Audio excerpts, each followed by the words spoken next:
FTH em Foco ver mais gente e aumentar a nossa parceria, né? Do ano passado para esse ano, nós antes éramos parceiros apenas do Bizu Bizu e agora a Reserva Cultural toda é nossa parceira.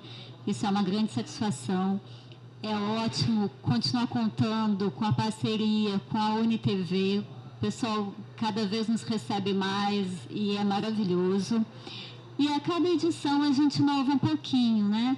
Então, o FTH em Foco, só lembrando, é um evento de extensão que a gente criou para divulgar as pesquisas, que são maravilhosas e às vezes a gente nem sabe, né, que os professores da faculdade estão fazendo. Então, nessa edição, a gente tentou fazer uma conexão maior entre sala de aula e extensão, que é uma proposta, né, do MEC.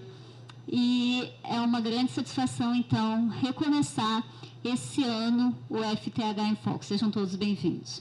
Bom, eu vou apresentar aqui, meu nome é Diana, né? E o nosso entrevistado da 5ª edição do FTH em Foco é o professor Osíris Ricardo Bezerra Marques, que está voltando de um pós-doutorado, né, em Economia do Turismo, na Universidade Federal do Paraná, onde a UF mantém uma parceria de pesquisa também. O professor Osíris está sempre de bom humor e adora viajar. Ele já está voltando para a Austrália, mas dessa vez a trabalho para capacitação. É doutor em Economia Internacional pela University of Leeds e doutor em Macroeconomia Internacional pela UFRJ. É professor da FTH e do mestrado em Turismo, que é o PPG Tour da UF. Tem aluno aqui do PPG Tour, né? Sejam todos bem-vindos.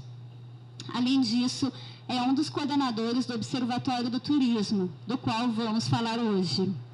Atua principalmente nos seguintes temas: indicadores e estatísticas do turismo, economia do turismo e avaliação de impactos econômicos do turismo. Osíris, obrigada por aceitar e seja bem-vindo. Nós temos também uma convidada especialíssima hoje, né, que é a professora Erli Maria de Carvalho Silva, que trouxe essa turma de disciplina de metodologia da pesquisa científica. Então, sejam todos muito bem-vindos por extensão. A professora Erli faz parte do corpo editorial do Caderno Virtual do Turismo, da UFRJ, e coordena a pesquisa do perfil do aluno ingressante na Faculdade de Turismo e Hotelaria da UF. E tem lugar garantido no coração dos alunos por sua doçura de sempre, né? É a preferida das preferidas. Obrigada, Erli. Bom, é a primeira vez que aqui no FTH a gente une esse evento às atividades de sala de aula. Graças à gentileza da professora Erli, que nos concedeu esse espaço. Nós esperamos que essa prática de unir ensino e extensão dê certo e continue. Hoje, vamos falar sobre as pesquisas quantitativas do Observatório e, principalmente, acerca do artigo A Jornada Mundial da Juventude 2013, os impactos econômicos dos gastos dos peregrinos na cidade do Rio de Janeiro. Nome grande, hein? Mas esse artigo foi publicado na revista Tourism and Management Studies de 2015. Ele está disponível também, para quem quiser ler ele completo, no site da FTH em Foco. Os alunos que vieram já leram, né? Todos fizeram dever de casa, claro, né? A gente sabe disso. Então, a gente vai começar falando do Observatório do Turismo. Como essa ideia começou, Osíris? Quem são os professores envolvidos no Observatório? Bom, boa tarde a todos, todas. Boa tarde, professora Erli, Diana, os alunos da hotelaria, aos alunos do turismo, a professora Manuela, nossa visita ilustre, que está fazendo doutorado lá na Universidade de Aveiro, veio aqui fazer a pesquisa de campo, né? Aos nossos alunos do mestrado, ao pessoal da UniTV, muito obrigado. Bom, primeiro é um prazer estar aqui. A gente está no meio de um processo eleitoral da UF muito acirrado e eu faço parte da comissão eleitoral junto com o professor João Evangelista, que também deveria estar aqui, porque ele também é parte do Observatório do Turismo, mas como ele é o presidente da comissão, ele não pôde vir e eu não tive nem pestanejei em dizer não para um evento desse, já desde o ano passado, né, Diana, que a gente estava querendo fazer uma coisa junto com o Observatório, o FTH em Foco. Então, é um prazer imenso estar aqui e falar um pouquinho das coisas que a gente faz lá no Observatório, né? O Observatório ele é um grupo de pesquisa, um núcleo de estudos e pesquisas. Ele começou em 2010, mas se estruturou mais consistentemente em 2012, quando a gente conseguiu um projeto da FAPERJ de monitoramento do turismo do Rio de Janeiro. Então, a partir de 2012, a gente começou a fazer muitas pesquisas e a gente deu sorte, né, ou acaso, não sei, de ter um conjunto de mega eventos que a gente monitorou todos eles, né? Então, na verdade, o Observatório surgiu porque eu e o João somos economistas de formação. Então, eu fiz graduação, mestrado, doutorado em economia. E quando a gente entrou no turismo, né, eu fiquei muito chocado com a falta de informação no turismo, né? Porque na economia a gente tem muita informação. A gente tem séries históricas desde os anos 40, né? Do PIB, da inflação, taxa de juros, né? E no turismo não. E eu fiquei muito intrigado como que as pessoas tomam decisões no turismo sem informação, né? Como, né? Você faz política pública, enfim, uma série de decisões, tanto privadas quanto públicas, sem ter informação. Então, a gente, muito incomodado com isso, resolvemos criar o Observatório do Turismo e, desde então, temos feito pesquisas nessa área de monitoramento do turismo, impacto do turismo, né? Tentando, minimamente e ainda timidamente, apesar de termos feito muita coisa, tem muito mais coisa a ser feito, né? Tentar preencher essa lacuna aí de informações que são produzidas no turismo. Mas ainda tem um caminho longo aí pela frente para a gente preencher. Osíris, a minha outra pergunta era sobre o objetivo do observatório, mas acho que você já falou um pouco. Se quiser falar mais, tudo bem. Mas, se não, vamos falar um pouco de pesquisa, né? Já que o observatório se ocupa majoritariamente em gerar informações quantitativas sobre o turismo, e é por isso que a professora Erli trouxe a turma, né? O que são informações de natureza quantitativa e para que elas servem? Esse é a partícula de Higgs do turismo, né? O que a chave do tesouro, né? Que a gente está querendo desvendar. Por quê? Porque, na verdade, a pesquisa quantitativa ela exige um acúmulo de conhecimento, né, muito grande para que ela seja realizada. Eu estava falando com a professora Eli agora há pouco, ela estava me dizendo isso, né, que vocês falaram um pouquinho sobre essa diferença entre pesquisa quantitativa e pesquisa qualitativa. Mas, assim, grosso modo, a gente poderia dizer que a pesquisa qualitativa, ela aprofunda um assunto sem poder generalizar esse assunto, né? Então, a gente não tem capacidade de generalização com a pesquisa qualitativa. Já com a pesquisa quantitativa, a gente tenta mensurar alguma coisa, né? A gente tenta quantificar determinadas variáveis e, eventualmente, tentar estabelecer relações entre essas variáveis, né?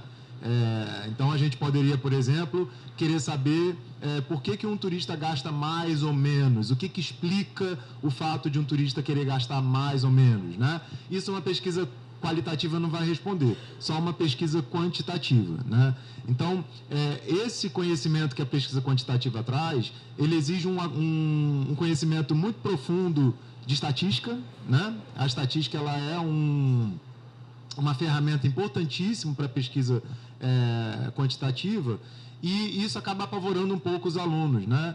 Porque, primeiro que os alunos, tanto do turismo quanto da hotelaria, muitos deles vão fugindo da matemática quando escolhem esses cursos, né? Ninguém está querendo falar muito de matemática, né? E depois porque, de fato, exige um acúmulo de informação que não se dá de uma hora para outra. Por outro lado, as pessoas acham que a pesquisa qualitativa ela é mais fácil. Ela não é mais fácil, né? Porque é muito fácil você fazer uma pesquisa qualitativa de muito má qualidade e, eventualmente, você não consegue extrair dali informações interessantes que você utilize para explicar um determinado fenômeno. Então, basicamente é isso. A gente tem pesquisas quantitativas quando a gente quer mensurar alguma coisa e quando a gente quer estabelecer relações entre essas coisas, entre essas variáveis, né? Pessoal, a primeira vez que a gente tem convidado especial, a gente sempre só tem entrevistado, eu esqueci. Todo mundo ama a professora Erli, ela não pôde nem dar oi para vocês, eu vou deixar ela dar oi. Olá, todo mundo. Obrigada, agradecer a Diana pelo convite, por ter me colocado a par do que seria tratado aqui hoje, que é com muito prazer, então, que a gente vem ouvir o professor Osíris, que sabe muito de pesquisa quantitativa, né? Faz isso o tempo todo, ainda mais lá no observatório. E calhou bem, porque nós estávamos discutindo esse assunto no segundo período, na metodologia de pesquisa científica.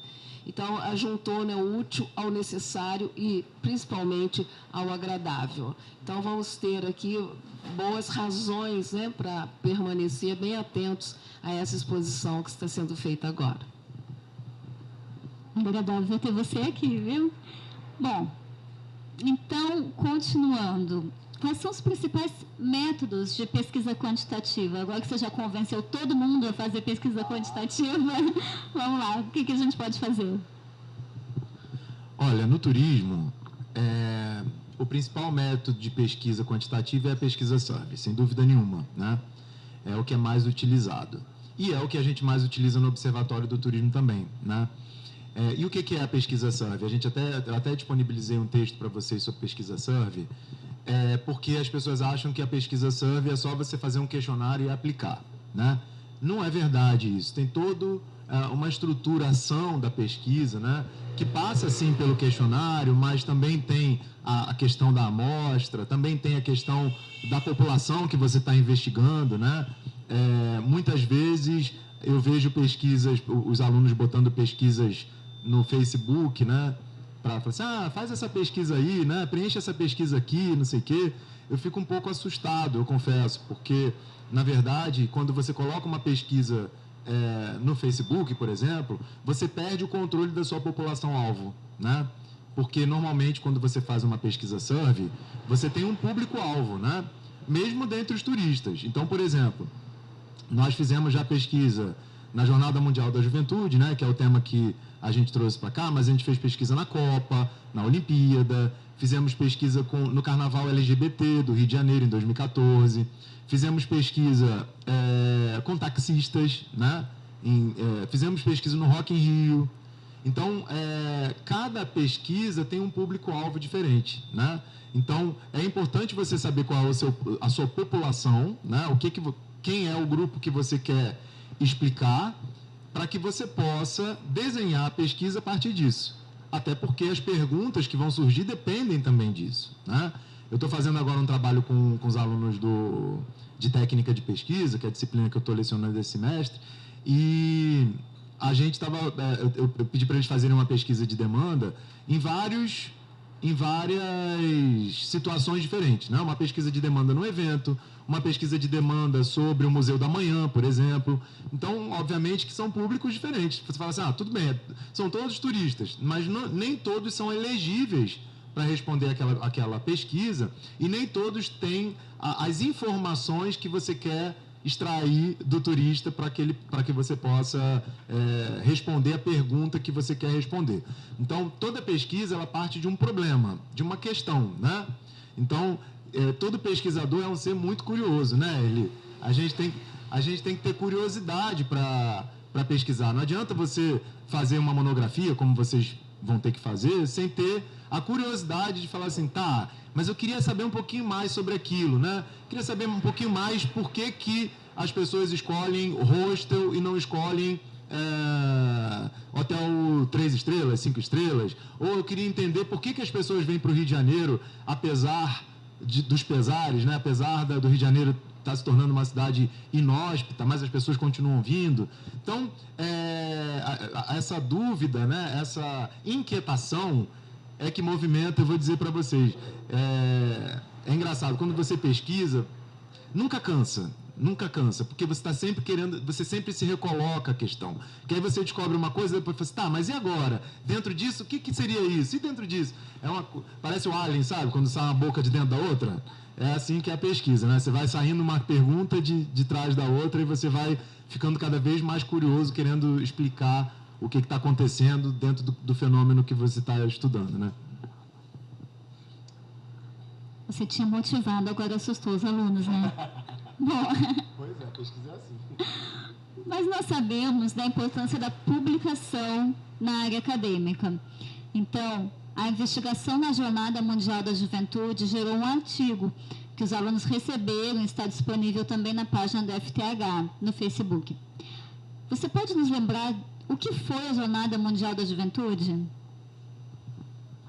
Bom, a Jornada Mundial da Juventude é um evento, né, bienal, que acontece a cada 2 anos, e é o maior evento da juventude católica do mundo, né?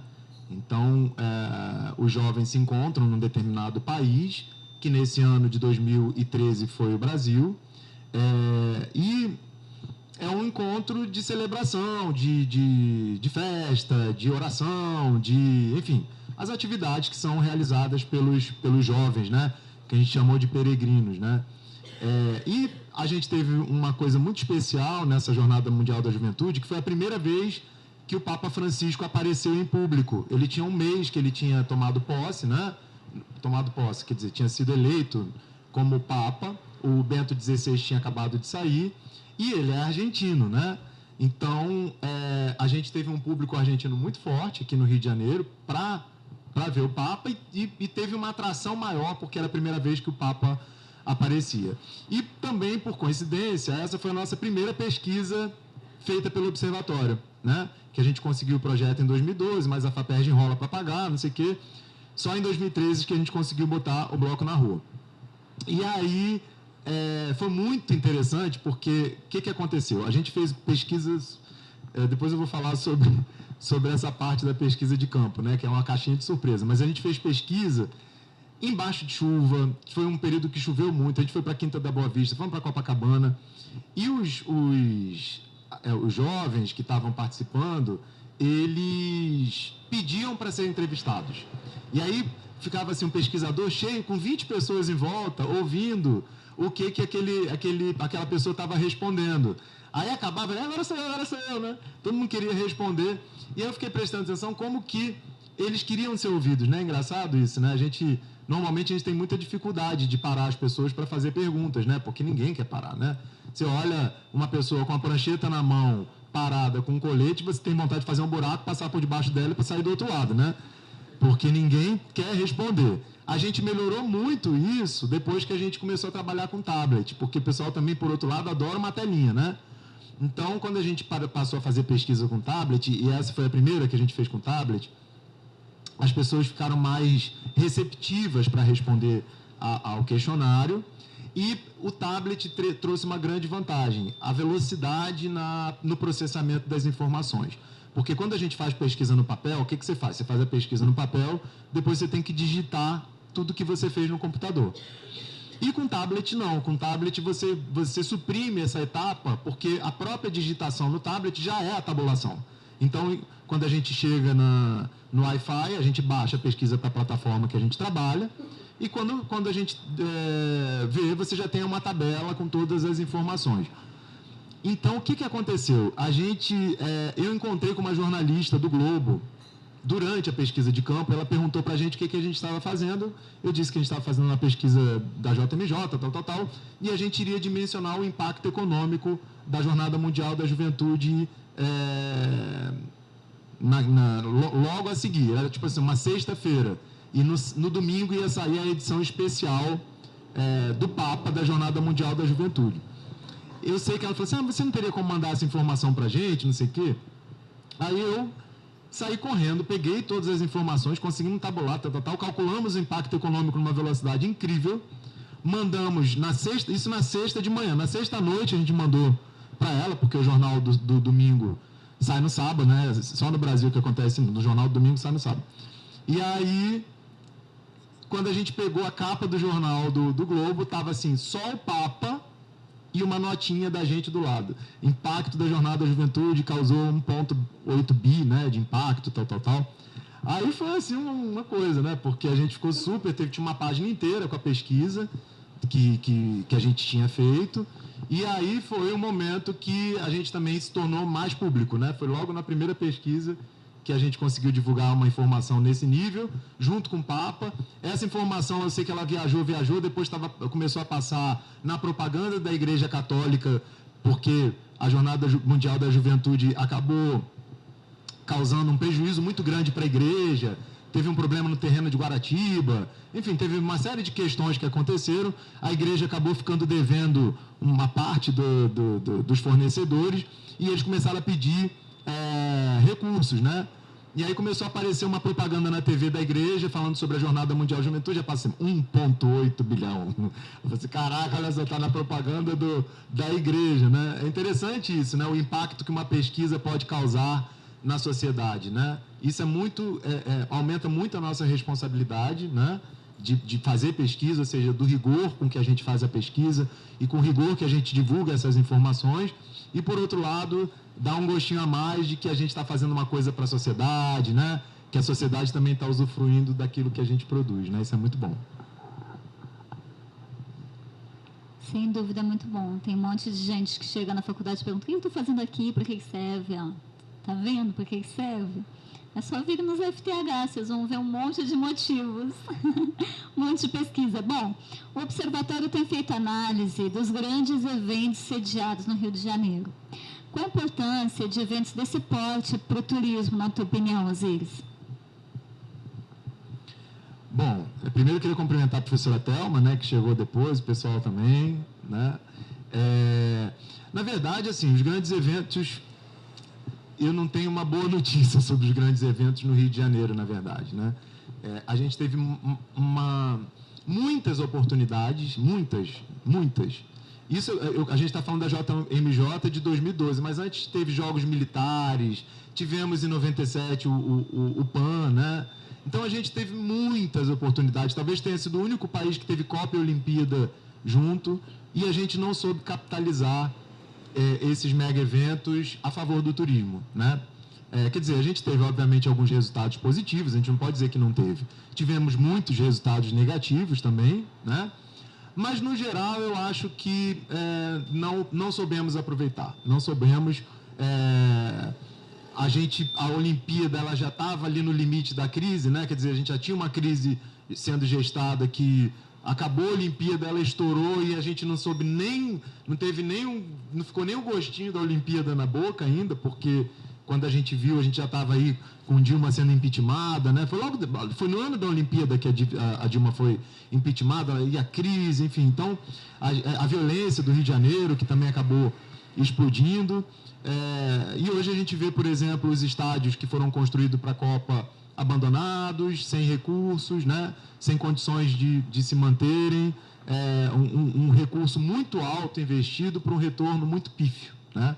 Os hotéis no Rio de Janeiro se debatendo aí porque tiveram a sua capacidade hoteleira dobrada, né? A gente passou de 20 mil unidades habitacionais para 40 mil unidades habitacionais, e agora a taxa de ocupação baixou muito, porque não temos turistas e a violência tem espantado muito eles.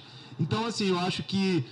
eu não sou contra os mega eventos, não, pelo contrário, eu sou muito a favor, mas acho que a gente foi muito inábil na forma de conduzir e capitalizar os efeitos positivos que os mega eventos poderiam produzir. E a gente teve muitas oportunidades que foram desperdiçadas, né?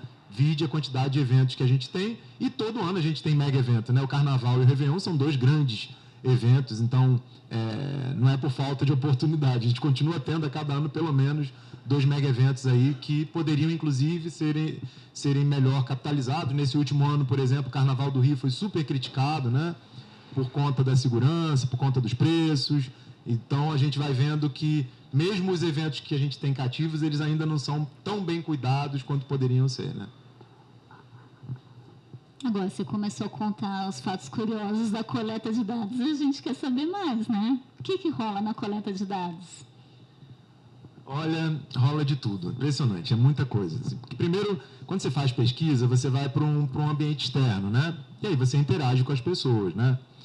Então, por exemplo, no Carnaval LGBT, eu fiquei até super surpreso, porque a gente recebeu essa encomenda da Rio Tour para a gente fazer um carnaval que descrevesse o perfil de quem era o turista LGBT que vem para o Carnaval do Rio de Janeiro.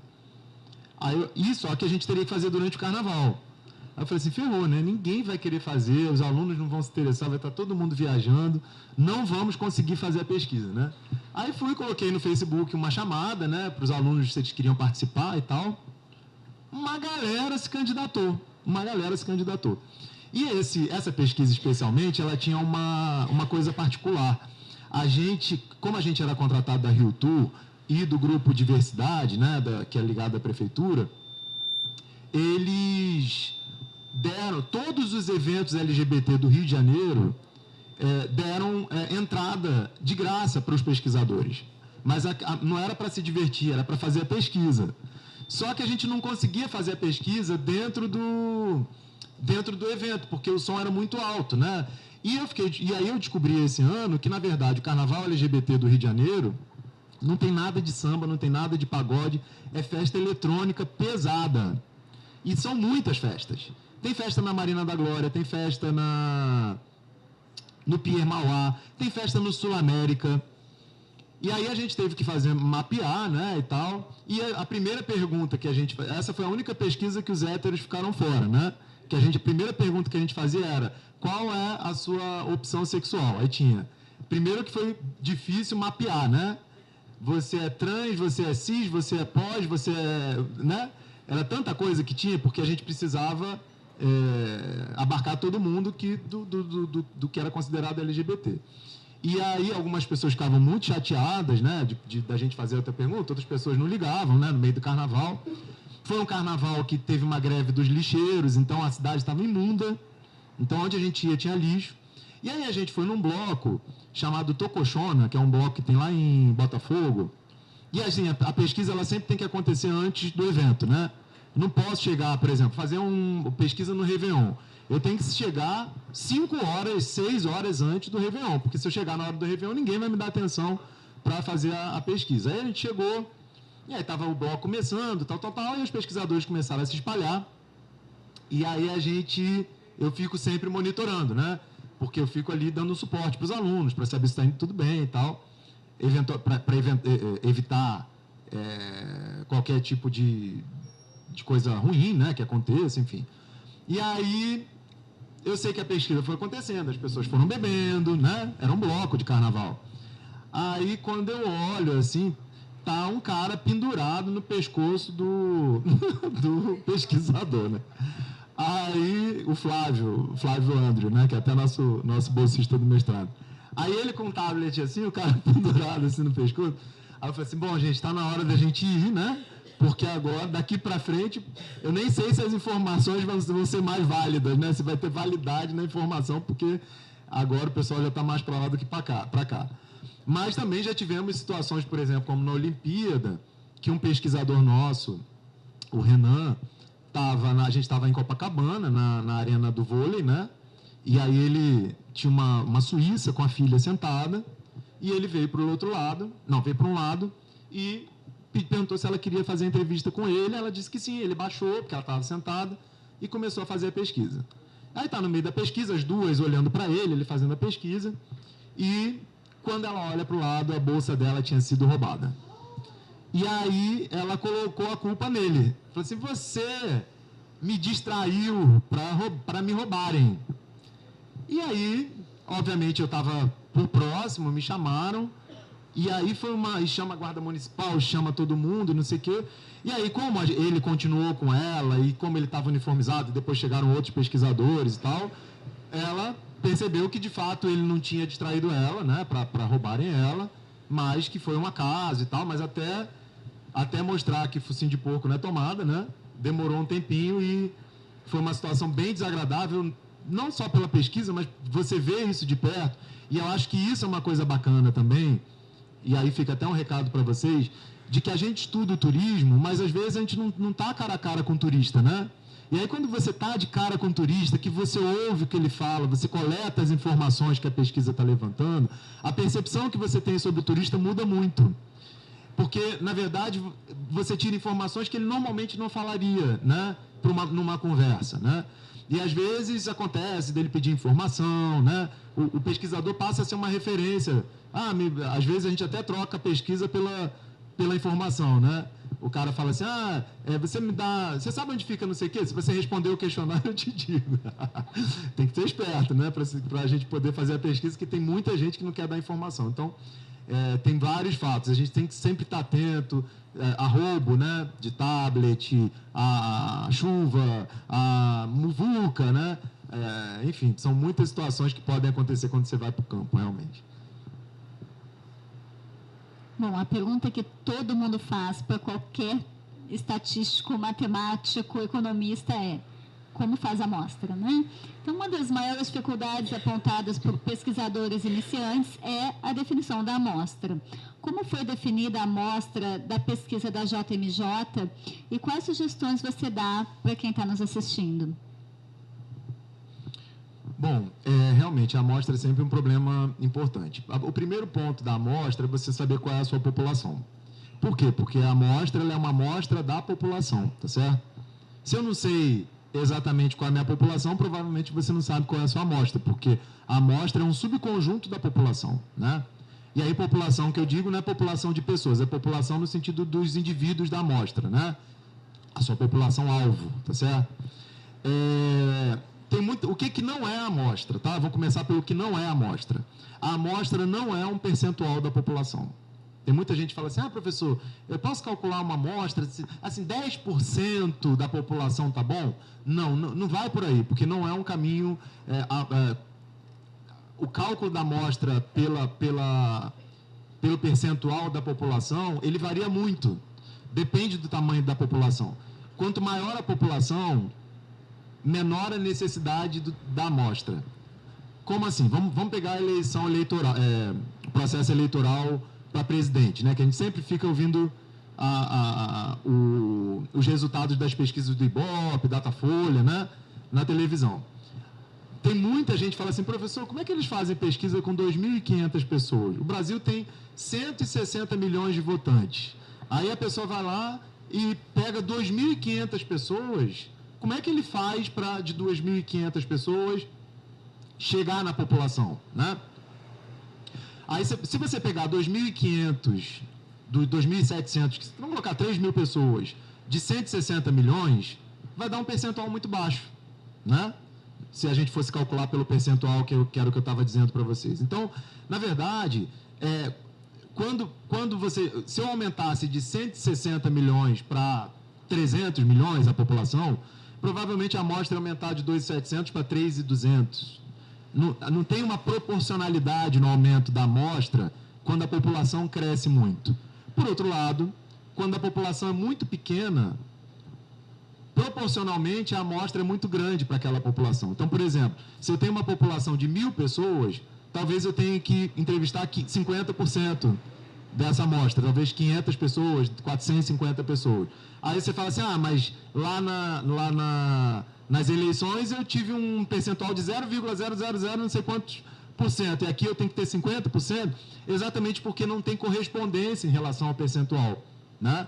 Então, assim, como é que eu calculo a amostra? Obviamente que eu não vou ter como explicar aqui para vocês, mas vai depender do método amostral que você vai estar utilizando.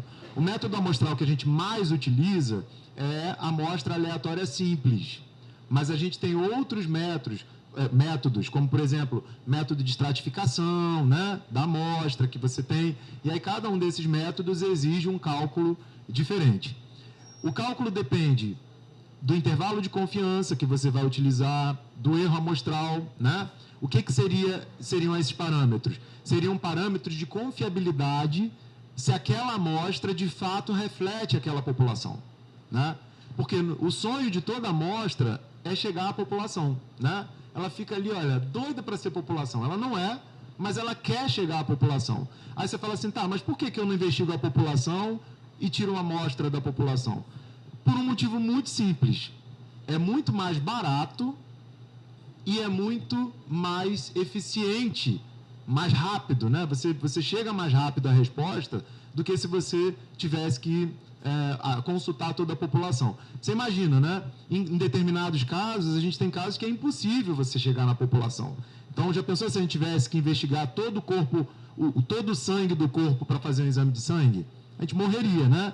Então, o que você faz? Você tira uma amostra do sangue e, a partir daquela amostra, você tira conclusões sobre todo o sangue. A vantagem do sangue é que ele é uma população homogênea, ou seja, qualquer parte do sangue tem a mesma composição de qualquer outra parte, o que não acontece nas pesquisas de ciências sociais, né? Isso dificulta um pouco, porque, por exemplo, se eu for fazer pesquisa eleitoral, vamos pegar a pesquisa eleitoral que é a mais próxima da gente, com 2.500 pessoas só no Rio de Janeiro, essa amostra, apesar dela ter um quantitativo que seria suficiente, a qualidade da amostra não é boa, porque ela não representa a população brasileira. Então, não basta você ter um quantitativo suficiente. A qualidade da amostra ela também tem que ser boa, no sentido de que ela represente a população, né? Então, desses 2.500 que eu vou fazer de entrevista, eu tenho que fazer tantos no Rio de Janeiro, tantos em São Paulo, tanto no Nordeste, e aí eu vou ter os mesmos 2.500, mas com uma qualidade da amostra diferente. Então, mesmo dentro da pesquisa quantitativa, a qualidade da amostra é importante. Eu preciso atentar se aquela amostra, a qualidade da amostra, ela é suficiente para extrapolar para a população. E uma outra questão importante, que normalmente é uma orientação que a gente dá para os alunos quando eles vão fazer pesquisa de campo, que é o seguinte: os alunos normalmente querem fazer logo a quantidade de questionários para finalizar. Tem que fazer 250 questionários. Então, vamos fazer os 250, né? Aí para um ônibus de turismo, desce 40 pessoas turistas na sua frente, né? Aí você fala, espera aí, gente, espera um pouquinho, vamos entrevistar o ônibus inteiro. Por que essa não é uma boa ideia? Porque normalmente as pessoas, quando elas andam juntas, elas têm o mesmo perfil socioeconômico. Então, se eu for entrevistar um ônibus inteiro, eu vou ter um quantitativo bom, mas a qualidade da amostra não vai ser boa, porque eu vou estar adicionando mais das mesmas pessoas à minha amostra. Então, é interessante que você, por exemplo, não faça julgamentos quando você vai fazer uma pesquisa. Aquele ali tem cara de turista, esse aqui não tem. Aquele ali é mais pretinho, esse aqui é mais branquinho. Aquele ali é isso, aquele é... Você não pode fazer esse tipo de discriminação, porque você perde a aleatoriedade da pesquisa e isso pode acabar prejudicando o desenho amostral, tá? Bom, qualquer dúvida, o Osiris, quando voltar da Austrália, vai ter o maior prazer em calcular muitas amostras. Bom, quais foram os principais desafios encontrados durante a aplicação dos questionários? Olha, na verdade, assim, depende da pesquisa. Cada pesquisa é um desafio diferente. Por exemplo, vou dar um exemplo da Copa, né? A Copa, a gente fez a pesquisa da Copa no entorno do Maracanã. E na FanFest, que era na praia de Copacabana. Aí, o primeiro dia de pesquisa eram 7 jogos que teriam no Maracanã. Nós fizemos toda a programação, né, de fazer uma parte da pesquisa no Maracanã e uma parte da pesquisa na FanFest. Na FanFest seria mais complicado, porque tinha muita gente que era do Rio de Janeiro mesmo e tal. E no Maracanã era preferencial, porque as pessoas que estavam no Maracanã, turista, né, vieram de fato para a Copa. A gente queria saber o turista da Copa. Aí o primeiro dia do jogo do Maracanã foi tranquilo e tal. Só que no final do primeiro dia, os chilenos invadiram o Maracanã. Quebraram a porta e invadiram. Não sei se vocês lembram disso, né? E aí, a partir daí, o Maracanã virou uma praça de guerra. A gente não conseguia acessar mais o Maracanã, porque todos os acessos, tinha cavalo, tinha tanque, tinha tudo, cachorro. Foi muito complicado. Então, o que aconteceu? A sorte que a gente tinha feito um convênio com um batalhão de polícia turística, porque a gente estava levantando algumas questões para eles sobre segurança pública. E aí o coronel, né? Acho que era o coronel, conseguiu o acesso da gente à área que só era uma área dos torcedores, pessoas que tinham ingresso. Mas mesmo assim a gente demorava às vezes 1 hora, 2 horas, né, para entrar. Então, foi muito complicado fazer a pesquisa da Copa por causa disso. Na Olimpíada, a gente não conseguia acessar o Parque Olímpico, porque o Parque Olímpico o metrô ainda não estava funcionando muito bem, então eles só tinham aberto o metrô para quem tinha o ingresso, a linha 4. Então a gente também não tinha como pagar os pesquisadores, eram 20 pesquisadores, imagina, todo dia a gente pagar, não tinha como pagar, não tinha acesso. Aí a gente falou assim, não, vamos lá e ver o que acontece, né? Aí no primeiro dia, a gente foi com a van da UF, na escrita Universidade Federal Fluminense, aí eu fiquei na janela na frente, aí quando a gente chegou na barreira, eu falei assim, governo federal, governo federal, governo federal. E aí eles abriram e a gente conseguiu entrar. No segundo dia, cada dia foi um flash, entendeu? Eu sei que a gente conseguiu, a gente foi todos os dias, conseguimos entrar no Parque Olímpico, fizemos pesquisa, mas, assim, Rock in Rio, mesma coisa, né? Cada ano tem uma configuração diferente. Então, onde a gente pega o turista? Então, essa questão da onde você pega o turista para ele responder é a questão chave de qualquer pesquisa, né? Você não pode pegar o turista na hora que ele está lá, no maior love, tirando uma foto do Cristo, né? O cara vai te matar, né? Você tem que pegar ele na hora que ele não está fazendo nada, que ele sentou para descansar, que ele está olhando a paisagem, né? É um momento que ele está disponível para dar a informação. Por isso, quando a gente faz pesquisa no aeroporto, o melhor momento para você fazer é no embarque, né?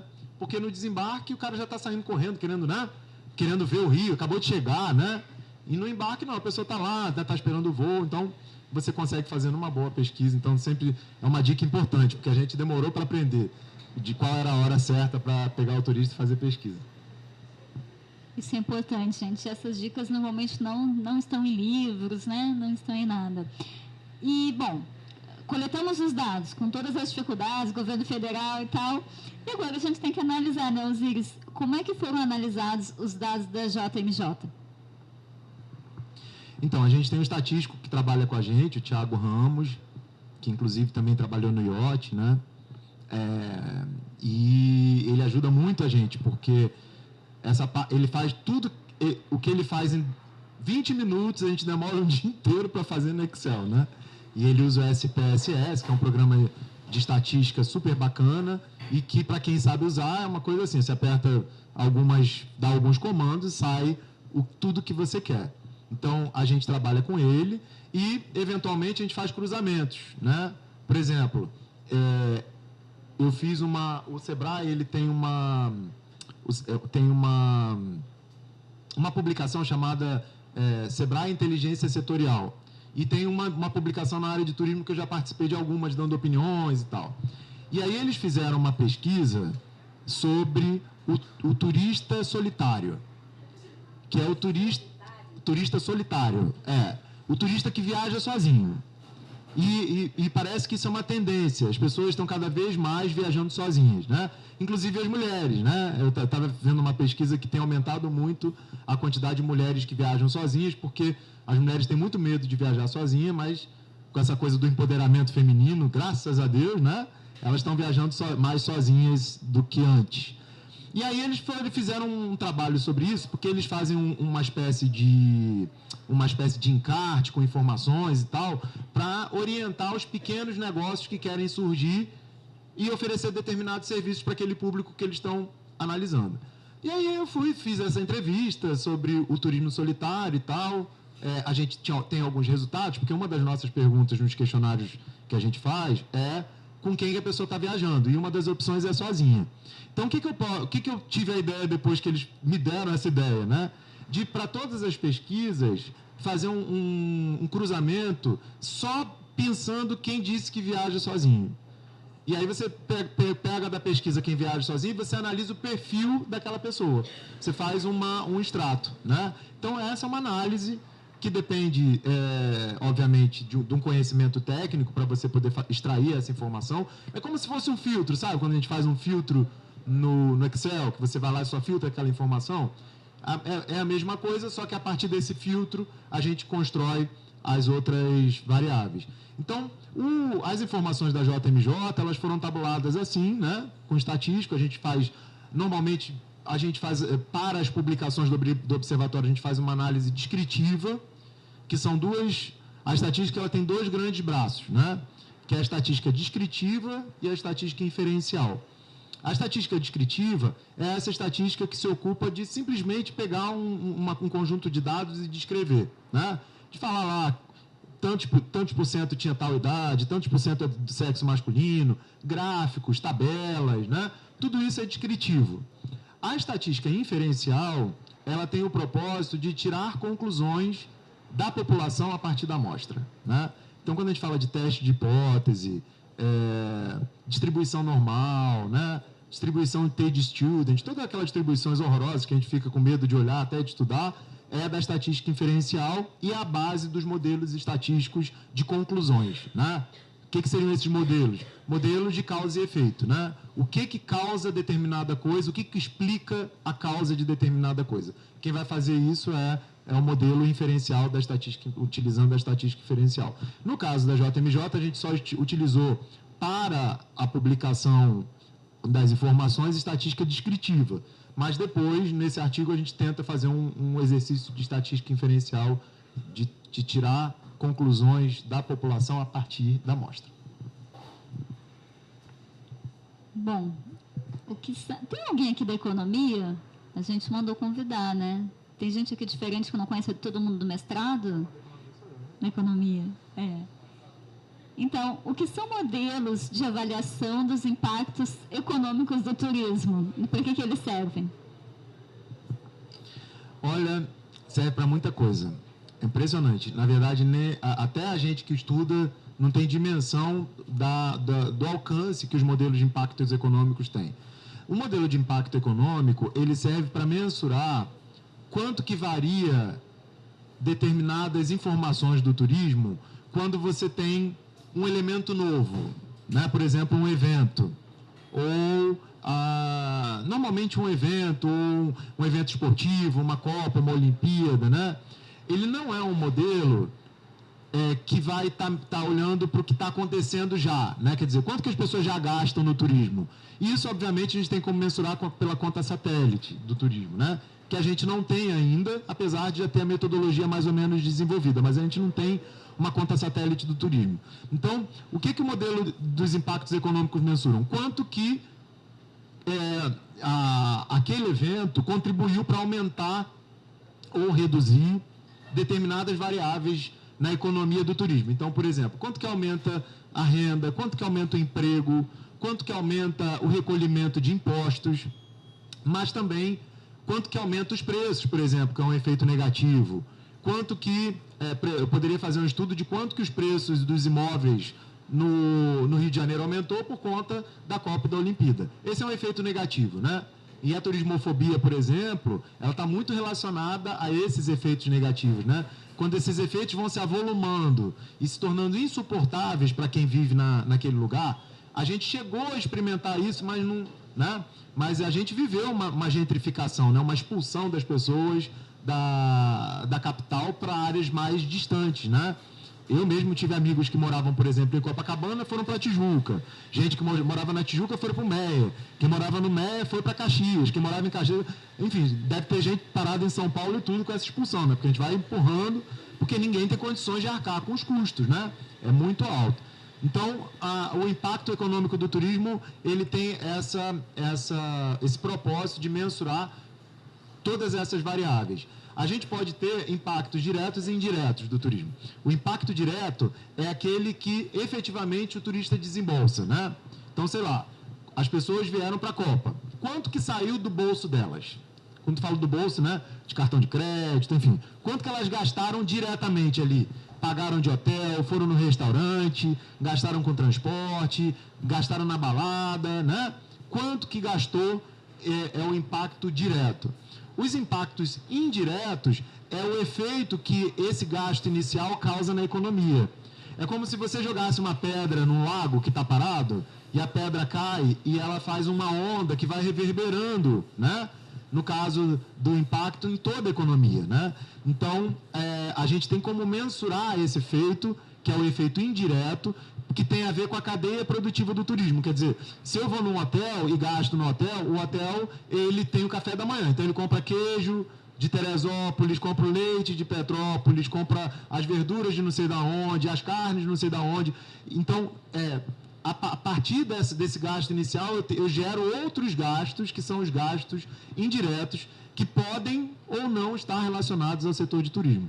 Então, isso é uma coisa muito interessante, porque isso mostra que o turismo, ele só é forte se você tem uma economia forte também. O pessoal acha que o turismo é só o hotel ou é só o atrativo. Não. Você tem toda uma cadeia produtiva atrás que sustenta esse turismo e que muitas vezes não tem a ver com turismo. O que o açougue tem a ver com turismo, né? Você vai falar assim, o açougue tem a ver. O que a leitaria, padaria tem a ver com turismo? Tudo a ver com turismo. O turismo, ele pode sim ser um motor de uma cadeia produtiva muito importante, mas essa cadeia, os atores têm que entender que essa cadeia existe, porque se eles não entenderem, eles não vão dar a devida importância que ela tem. Osíris, o que são multiplicadores do turismo? Então, os multiplicadores têm a ver com essa coisa do efeito indireto, né? Ele vai dizer o seguinte, se o cara gastou R$1, em quantos reais esse real inicial se torna? Então, a ideia é a seguinte, se o multiplicador, vamos supor que eu tenho um multiplicador de 2,5, quando o turista gasta R$1, esse R$1 vai virar R$2,50 na economia, por conta desses gastos em cadeia que eu falei dos efeitos indiretos. Então, o multiplicador do turismo nada mais é do que a mensuração do impacto total que se tem na economia a partir do gasto inicial que se fez. Agora todo mundo vai ler com facilidade todos os artigos de economia, né? Quais são os principais desafios da análise de dados quantitativos? Olha, é o que eu falei antes, é o conhecimento da estatística, né? É o conhecimento da estatística, o conhecimento dos softwares, né? Mesmo que seja do Excel, né? Porque o Excel, por incrível que pareça, dá para fazer muita coisa pelo Excel, muita coisa. É igual a regra 3, né? A regra de 3. Os alunos do turismo, eles são capazes de chegar à Lua fazendo a regra de 3, né? Resolvem qualquer coisa por regra de 3. É uma coisa impressionante. Eu nunca vi tanta utilidade que a regra de 3 tem no turismo. Faz uma regressão aí, ele faz em regra de 3 e alcança lá no final, né, o resultado. Então, assim, tem que ter conhecimento, não tem jeito, né? Tem que ter gosto.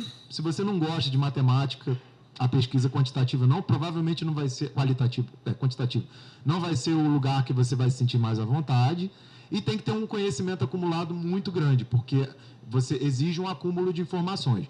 Agora, tem uma parte básica da pesquisa quantitativa, que é a pesquisa descritiva, né?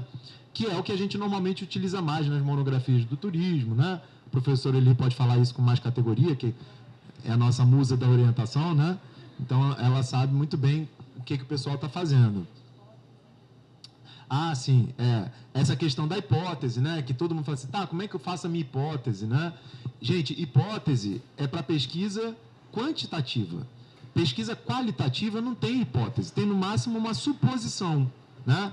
Por quê? Porque a hipótese, ela precisa ser comprovada ou refutada. Então, isso só acontece quando você faz uma pesquisa quantitativa, né? Eu não posso ter uma hipótese para uma pesquisa qualitativa. Eu vou ter uma hipótese, vou fazer uma entrevista em profundidade, né? Que é um método de pesquisa qualitativa. Como é que eu vou confirmar a minha hipótese, entendeu? Não tem sentido falar em hipótese em pesquisa qualitativa, mas tem sentido você falar uma suposição, né? Você faz uma suposição de que, de fato, aquela sua ideia, né? Mas você também não vai confirmar ou refutar essa suposição. A suposição, na verdade, ela é um suporte para você caminhar na sua pesquisa qualitativa. Então, não se usa. Tem alguns livros que forçam essa coisa da questão da hipótese, mas a hipótese, por isso que tem o nome teste de hipótese. Teste de hipótese é quando você vai aceitar ou rejeitar a sua hipótese, né? A hipótese quantitativa que você está fazendo. Bom, a gente tem uns mimos lá, vou contar esse segredo, né? No terceiro andar, os professores têm uns mimos, de vez em quando ganham uns presentes, uma caneca linda. Eu separei para trazer, mas não trouxe, mas o observatório tem uma logo linda, né? Vocês com certeza já ouviram falar, já viram cartaz, é aquela logo que parece um olhozinho, azulzinha, né? E então eu acho que o pessoal deve, como já viu, deve estar curioso. O que está em andamento hoje no observatório, Osíris? Olha, tem uma opção de coisa em andamento. Na verdade, a primeira coisa que eu acho que é importante falar a gente está capitaneando uma rede brasileira de observatórios que vai ter um encontro agora em Foz do Iguaçu no dia 9 de maio. Infelizmente, eu não vou poder participar porque eu vou viajar para a Austrália no dia 3 de maio, e aí vou ficar 3 meses lá fazendo uma capacitação, mas o professor João vai dar um curso sobre impactos econômicos do turismo, e a gente conseguiu agregar todos os observatórios brasileiros. E eu tive a sorte de ter sido convidado para coordenar o Plano Nacional de Turismo, que foi lançado agora tem 2 semanas, mais ou menos. E aí, como eu fiz a coordenação das oficinas para saber o que seria proposto para o Plano Nacional de Turismo, eu consegui dar um jeito de botar a rede de observatórios como pauta da parte de informações. Então, se vocês pegarem o Plano Nacional de Turismo para ler, vocês vão ver que a primeira diretriz do Plano Nacional de Turismo é o apoio do Ministério do Turismo à rede de observatórios brasileiros. Então, isso foi uma conquista muito bacana, né? E também um pleito nosso de palestra que a gente vai dando e vai falando sobre a necessidade dos observatórios, necessidade de produzir informação, necessidade de monitorar o turismo, né? Saber o que está acontecendo, porque a gente não sabe de fato. Então, isso é um movimento para fora muito importante da rede de observatórios, junto com o Plano Nacional, do fato da rede de observatórios estar no Plano Nacional. A gente tem um projeto que a gente está já em fase de conclusão, que é o projeto da cadeia produtiva do turismo, onde a gente está monitorando os 5 municípios indutores do estado do Rio de Janeiro. Quer dizer, eram 5, mas a gente diminuiu para 4, porque o 5º era o Rio de Janeiro, e é muito grande o Rio de Janeiro, então a gente não teria recurso para fazer o Rio de Janeiro. Mas a gente já fez Paraty, Petrópolis e Angra. E agora falta só Búzios, que é o 4º município. A gente vai fazer Búzios e concluir essa pesquisa da cadeia produtiva do turismo. E temos um projeto de demanda turística também, que está em andamento, né? Que a gente está formatando ele para tentar criar uma série histórica da pesquisa de demanda turística do Rio de Janeiro. Mas ainda estamos precisando de financiamento. A gente teve um baque muito grande aí com a crise econômica, todos nós como pesquisadores, né? A professora Manuela está lá em Portugal, sabe disso, né? Porque muita gente, por causa do fim do projeto do Ciência Sem Fronteira, deixou de receber recursos, né? E as fontes de financiamento minguaram. A gente praticamente, a FAPERJ parou de pagar, né, por conta da crise do Estado. A FAPERJ é a Fundação de Amparo à Pesquisa do Estado do Rio de Janeiro. Então, imagina, né? Sem os funcionários receber, imagina se vai ter dinheiro para pesquisa. Então, agora que eu acho que a gente está começando a se reestruturar e tentando aí, com a rede dos observatórios, buscar linhas de financiamento para os observatórios e também para a gente. Então, a gente está aí no movimento a gente teve um baque aí, agora está começando a retornar. Mas pesquisador não desiste nunca, né? Brasileiro, então, não desiste jamais. Então, a gente vai continuar aí buscando recursos para a gente financiar as nossas pesquisas. Bom, agora que tem muita gente querendo ser pesquisador contigo, né? Tá todo mundo querendo pro carnaval, etc. Que dica que você dá para os nossos alunos? Quando vai ser o próximo processo seletivo do observatório? Pode ir aluno de outras faculdades? Não, de outras faculdades, normalmente, pode ser de outras unidades da UF. Normalmente são alunos da UF. Mas os alunos mesmo que estão sempre com a gente são os alunos do turismo e da hotelaria, né? Mais até do turismo, porque como o curso da hotelaria ele é um pouquinho mais curto, quando a pessoa quando ela sabe do observatório, ela já está no 1º ano. Aí tem mais um ano para terminar, e aí acaba que o tempo do curso da hotelaria, às vezes, atrapalha um pouco a participação dos alunos em projetos de mais longo prazo. Normalmente, a gente tem os alunos aí por 1 ano, né? Que é o tempo que, pelo menos 1 ano, mas a gente já teve os alunos que estão no mestrado hoje, né?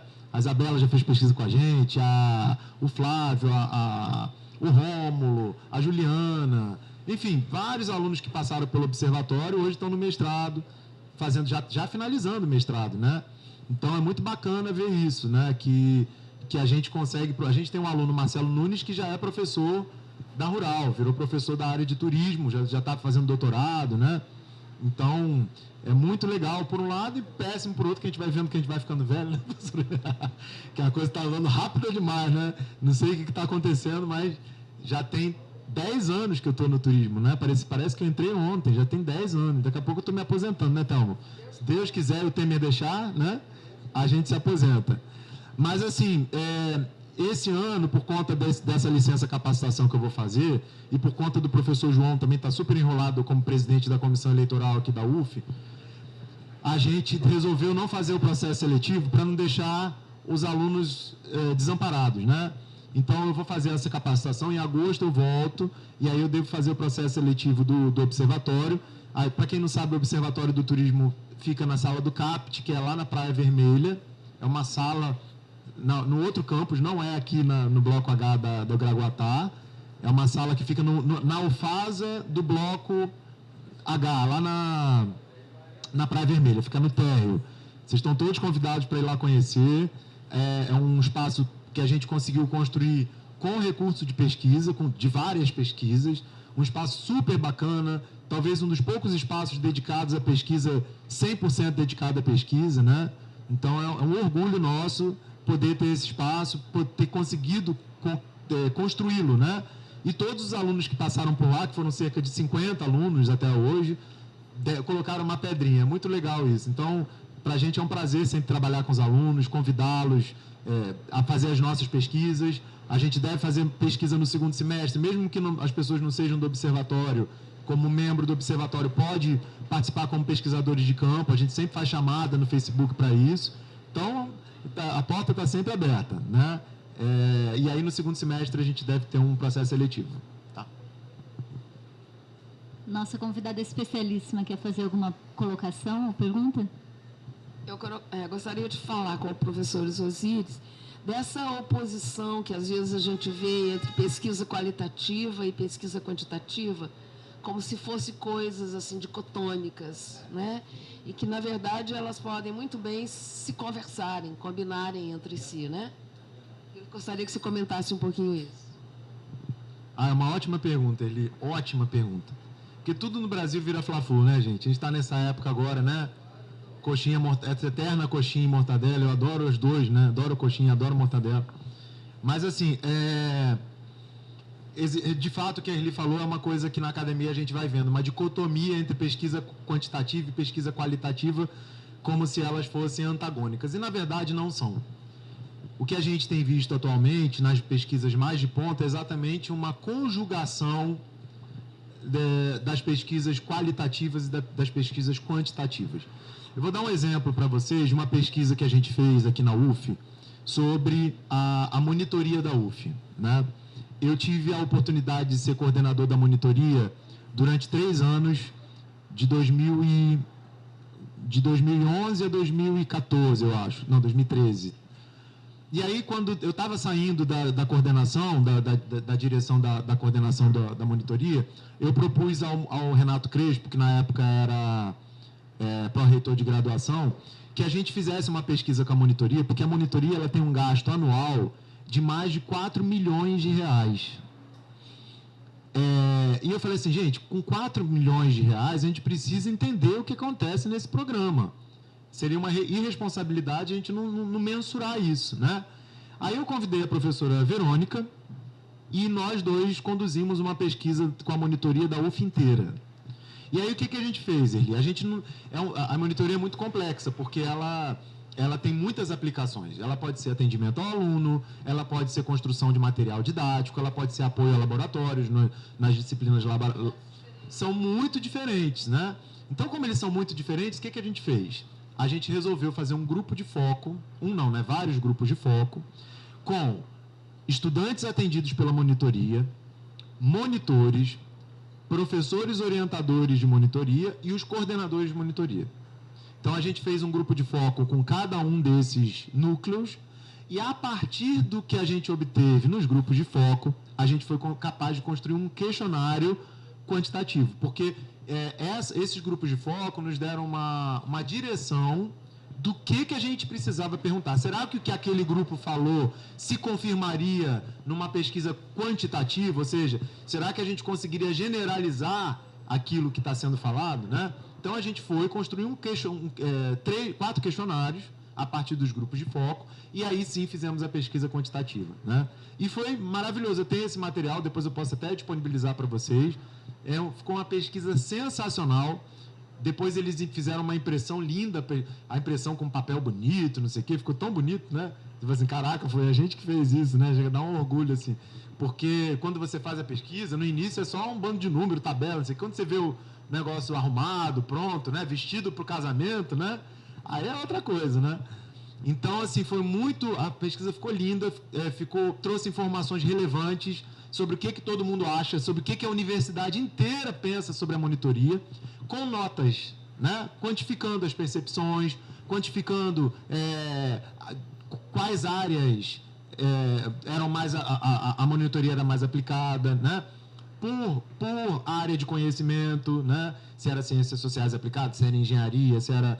Então, foi uma pesquisa que conjugou tanto a pesquisa quantitativa quanto a pesquisa qualitativa. E sem a pesquisa qualitativa, a gente não teria conseguido fazer a pesquisa quantitativa, porque ela foi o farol que iluminou esse primeiro momento para a gente poder construir os questionários e depois...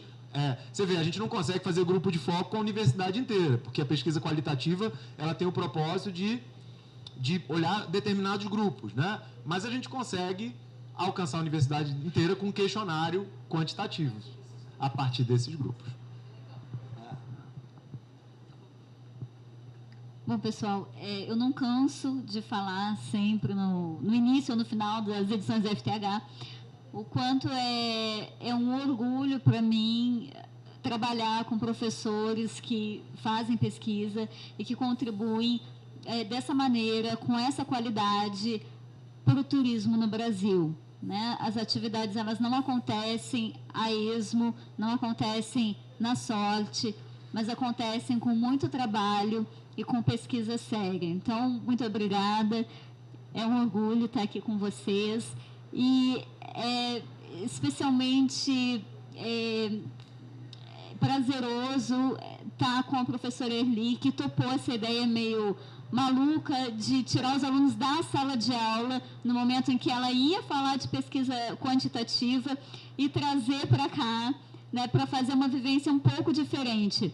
Eu até queria aproveitar e pedir para os alunos que estão com uma ficha de avaliação do evento, se vocês gostaram ou não dessa proposta, coloquem aí para ver se a gente continua com essa ideia ou se a gente tenta outro caminho, né? Bom, então, agradecer mais uma vez os nossos convidados, agradecer a todos vocês, é muito legal ver aluno nosso fora de sala de aula e falando de ciência também, mas de um jeito diferente, quer dizer, interessado ainda na faculdade, no saber, no estudar, no aprender, mas de um jeito diferente. Dizer que esse programa agora, né, é legal porque a UniTV, antes era só um projeto de extensão, né, agora a UniTV já chama de programa, então tá com o pessoal da UniTV também é muito bacana, porque eles sempre nos dão dicas maravilhosas, então agradecer de novo a parceria da UniTV, agradecer de novo a parceria do Bizu Bizu. E mais uma novidade desse FTH que eu queria agradecer é que agora a nossa equipe está muito maior. A gente teve muitos alunos trabalhando nessa equipe, que foi muito legal. Eles entravam na minha sala toda hora, vamos fazer e tal, o que está precisando. Final de semana mandavam mensagem perguntando o que precisa para fazer. Então, esse engajamento todo, eu até então não tinha visto assim tão grande, foi muito legal. Então, queria agradecer aí dos professores da equipe do FTH, Thelma e Adriana. Agora nós temos estagiária, a Dara, que chegou agora com tudo, foi a primeira vez que a gente teve cartaz e tal, então chegou em cima da hora, mas assim, entrou de cabeça no FTH. A gente tem as duas funcionárias, a Márcia e a Adriana também, estão colaborando muito com o FTH, e a gente tem Tamires, Adriele, Gabriel, Vitor, Marina e a Ana, né, que também toparam, fizeram recepção e tal, então cada vez tem mais gente agradecer e dizer que é uma satisfação muito grande. E quem quiser, em breve, preencher o e-mail, vai receber um e-mailzinho com o próximo. Nós temos previsão de 4 eventos desses por ano. Esse é a 5ª edição e o primeiro de 2018. Então, vocês vão receber o convite para o próximo e podem trazer mais gente. Foi um prazer estar com vocês. Muito obrigada. Bom, eu quero agradecer a professora Diana pelo convite, tá? De ter me colocado a par, né, do que iria acontecer.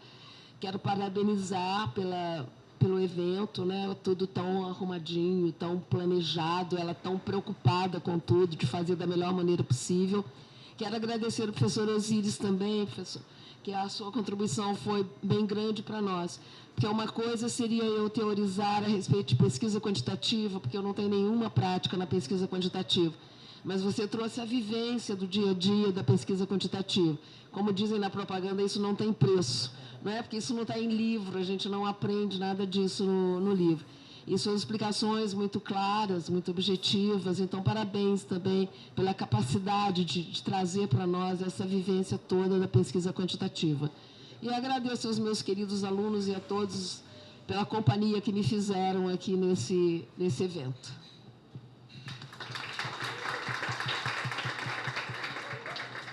Pessoal, eu esqueci de abrir para pergunta, mas o professor Osíris quer agradecer aqui e eu vou abrir para pergunta. Se alguém quiser fazer, levanta a mão, que tem que ser no microfone.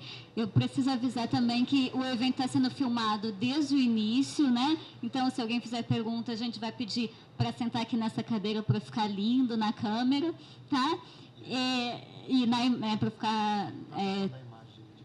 direito de imagem, então quem faz a pergunta já automaticamente cede o direito de imagem para a UniTV, e também avisar que vocês podem ver os eventos anteriores e pedir para que vocês divulguem o próximo, que a gente sempre coloca no site, curtam o nosso Facebook, FTH em Foco, e aí vocês vão receber as filmagens dos eventos, tá?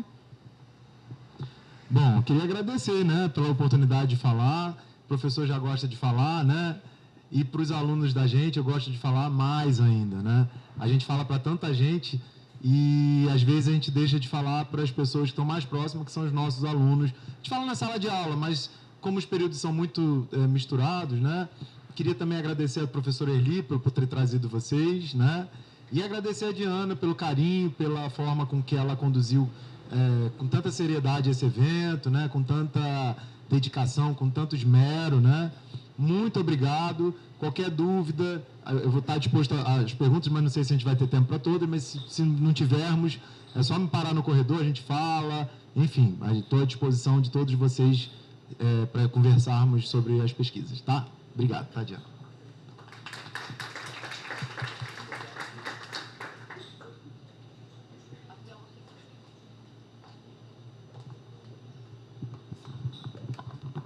Boa tarde.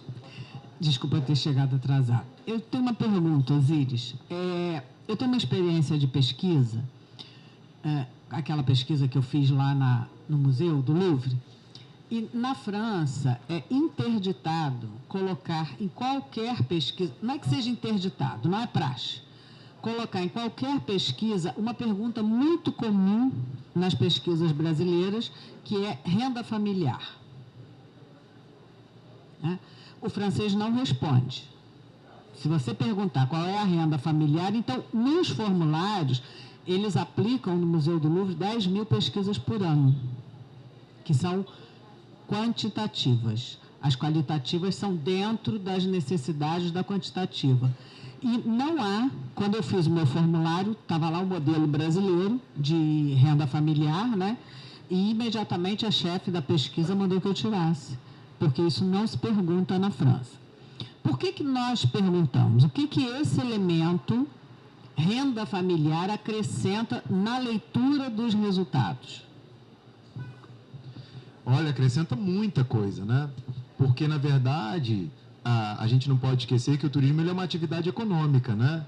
Então, dependendo da capacidade de renda da pessoa, você pode atingir ela de formas diferentes, né? Então, por isso que aí você tem, por exemplo, as divisões em classe A, B, C, D, E, que vem a partir da divisão de renda. Então, é possível, por exemplo, Claro, tudo depende do objetivo da pesquisa. Pode ser que essa pergunta não seja importante para a sua pesquisa, né? Mas numa pesquisa de demanda turística, se você não tiver renda... Foi até interessante você perguntar isso, porque uma aluna agora que está fazendo a pesquisa de demanda, ela falou assim, professor, a gente decidiu não perguntar renda. A gente não vai perguntar renda, porque é muito constrangedor, né, professor? Eu falei assim, não, você vai perguntar sim. Agora, existem formas de você amenizar o problema da pergunta da renda.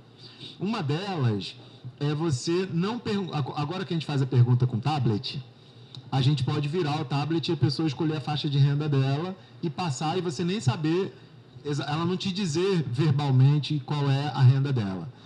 Uma outra forma era fazer uns cartõezinhos que a gente fazia e colocava assim, A, B, C, D, E. E aí, para cada letra, a gente colocava a faixa de renda. Então, a pessoa não dizia qual era a faixa, ela dizia qual era a letra.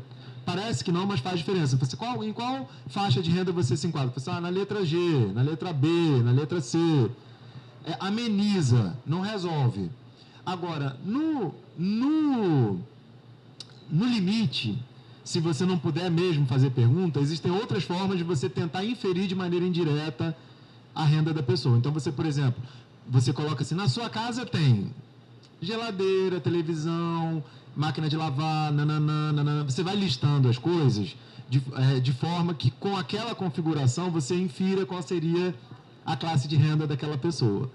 Mas ela tem esse propósito de você saber se, por exemplo, aquele público é um público de maior poder aquisitivo ou menor poder aquisitivo, com quem você... o plano de marketing, por exemplo, se você utilizar isso para um plano de marketing do museu, para que público você vai direcionar e como você vai se direcionar. Então, tem esse sentido maior em relação a esse direcionamento e também o poder de compra, né? Durante 10 anos... O professor Dantas, o professor Aguinaldo e eu aplicamos uma pesquisa no Museu de Arte Contemporânea de Niterói, né? Era uma pesquisa que começou no Plínio Leite e veio aqui para a UF, né? E saiu artigo com publicação, enfim. E a gente conseguia linkar o nível de escolaridade com a renda familiar e com o hábito de visitar museu. Né? Então, no resultado da nossa pesquisa, durante 10 anos aponta claramente que o grande público de museu é o público escolarizado. E, para ser escolarizado, tem que ter uma renda, né? Eu acredito que, com essas políticas inclusivas, né, que a gente está vivenciando, eu acho que daqui a uns anos esse cenário vai mudar um pouco. Porque eu acho que as pessoas, mesmo com renda menor, vão ter mais escolaridade e aí também frequentar mais os equipamentos culturais. O que você acha? Você acha isso possível? Eu acho que os museus é que estão também mudando, né? Assim, a forma que o museu também se apresenta atrai públicos mais variados, né? Então, você vai, por exemplo, no Museu da Manhã, que é uma outra proposta, né? Tem uma interação, Então, acho que isso acaba atraindo mais as pessoas do que uma exposição simplesmente contemplativa, né? De que aí sim você precisa de significados, de fundamentos da época daquela escola e tal. Então, acho que é um movimento conjunto, né? Eu acho que as pessoas estão mais escolarizadas e, de fato, as políticas inclusivas vão produzir esse resultado, mas também os museus estão mudando a forma de se relacionar com seus visitantes, né? E isso acaba tornando eles mais atraentes, né? Bom, não tendo nenhuma pergunta mais, só agradecer a presença de vocês e convidar para o próximo, tá bem? Obrigada.